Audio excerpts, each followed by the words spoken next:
Қолтықтағы жағымсыз иісті үй жағдайында кетіру үшін осы тәсілдерді қолданып көріңіз. Бірінші, табиғи өнімдерді пайдалану. Ас содасы. Қолтыққа аздап ылғал ас содасын жағып, 10-15 минут ұстап сумен шайыңыз. Ол бактерияларды жойып, иісті бейтараптандырады. Сірке суы. Суды сірке суымен бірде-бір қатынаста араластырып, мақтамен қолтыққа жағыңыз. Бұл тердегі pH деңгейін реттеп, бактериялардың өсуін тежейді. Лимон шырыны.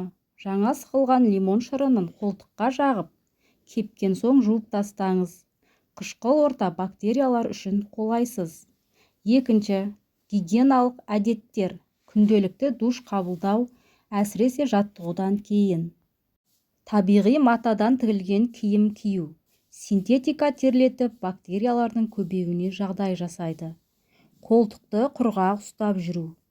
Үшінші, дұрыс тамақтану. Пияз, сарымсақ, ащы дәмдеуіштер мен кофе иісті күшейтуі мүмкін.